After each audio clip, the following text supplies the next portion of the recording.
Perang Pasifik yang dilancarkan oleh Jepang adalah salah satu kondisi Perang Dunia Kedua yang paling menarik. Perang ini menunjukkan sebuah pertempuran laut yang barangkali terbesar sepanjang sejarah manusia. Unsur perang maritim peperangan ini juga begitu terasa. Disinilah taktik perang darat laut modern dikembangkan. Di sini pula lah sebuah alat pertempuran yang beberapa tahun sebelumnya diterima secara pesimistis akhirnya membuktikan kekuatannya. Alat itu adalah kapal induk. Sebuah kapal yang tidak hanya mengangkut pesawat ke dalam sebuah pertempuran laut, namun juga menjadi sebuah sentral pertempuran di kemudian hari. Pertanyaannya sekarang adalah sebenarnya apa tujuan Jepang memulai Perang Pasifik? Oke, mari kita bahas. Seperti biasa, jika kurang mohon ditambah, jika salah mohon dikoreksi. Jika ada referensi lebih, mari kita saling berbagi.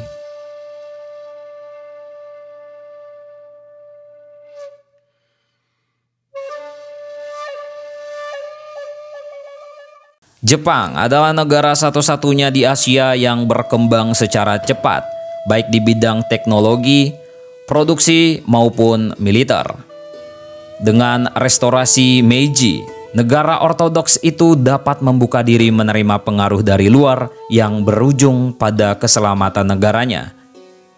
Seperti halnya China, negara matahari terbit yang mempunyai penduduk jutaan manusia di kala itu, dianggap mempunyai potensi pasar yang baik untuk negara-negara barat.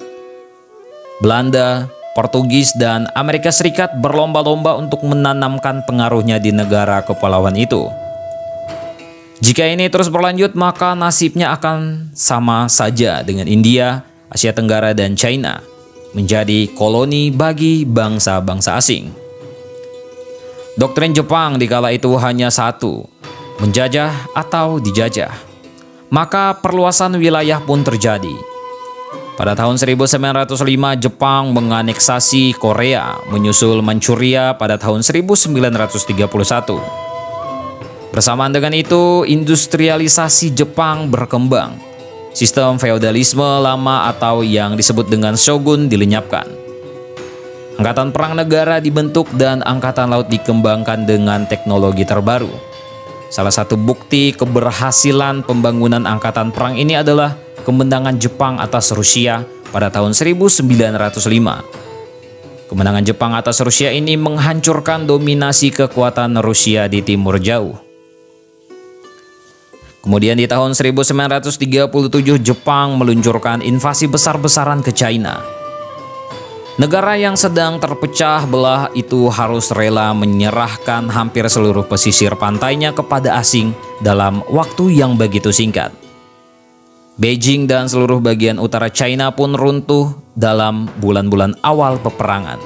Pertempuran ini disebut dengan Perang Sino-Jepang, yang berlangsung hingga tahun 1945. Akan tetapi pertempuran yang awalnya menjanjikan ini tidak berjalan mulus bagi Jepang. Nasionalis dan komunis China justru bersatu untuk memerangi Jepang. Mereka mengesampingkan perbedaan mereka untuk sementara waktu.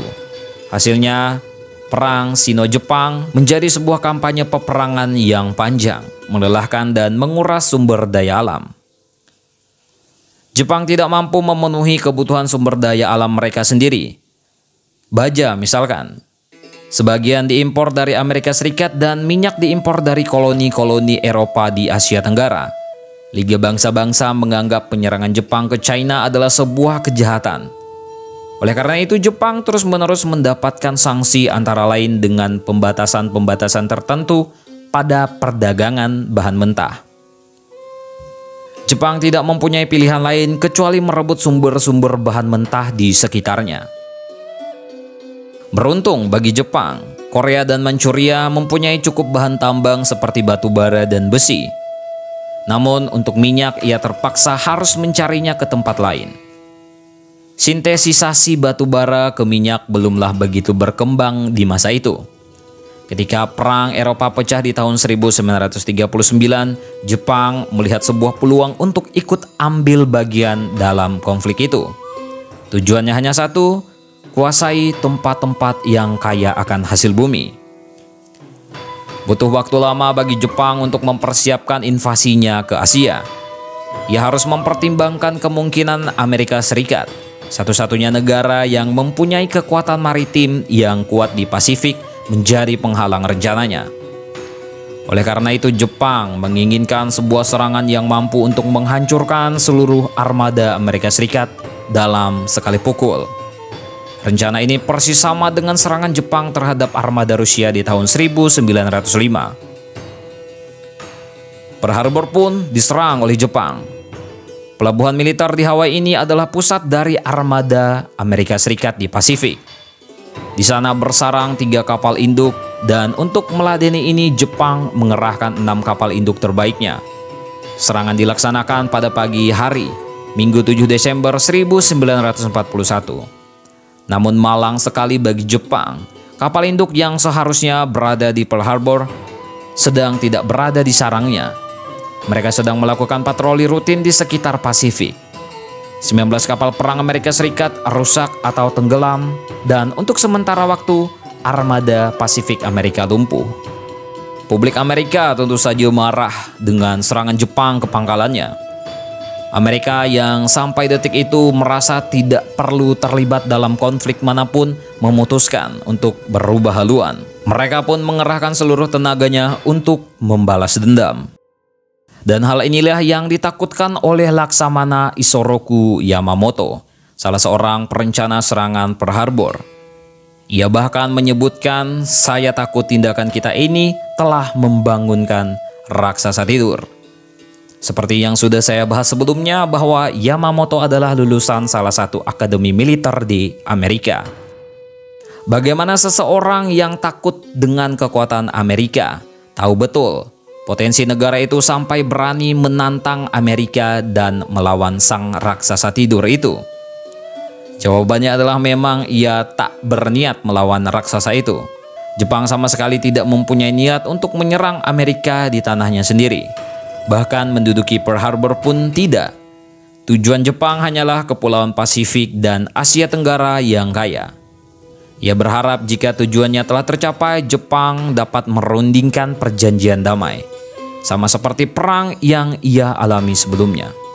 Namun peperangan ini berbeda. Perang kali ini adalah sebuah perang total yang tidak pernah terjadi dalam sejarah umat manusia.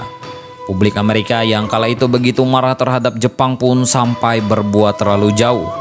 Mereka menangkapi seluruh warga negara keturunan Jepang di Amerika dan mengurung mereka dalam kamp. Setelah Jepang menguasai Pasifik dan Asia Tenggara, dalam sebuah pertempuran laut, tak ada satupun negara yang berniat untuk melakukan negosiasi damai. Amerika Serikat bahkan memberikan statement unconditional surrender bagi Jerman dan Jepang. Hal itu berarti bahwa mau tidak mau, Jepang harus bertempur sampai titik darah penghabisan. Kekuatan Jepang agaknya tidak cukup untuk menangani 2 front sekaligus. Di China, kekuatan gabungan komunis dan nasionalis semakin kuat. Anggota-anggota baru direkrut, sementara itu peralatan perang terus datang mengalir dari Inggris di India dan Uni Soviet di utara. Jepang sendiri setelah berperang bertahun-tahun akhirnya kehabisan sumber dayanya.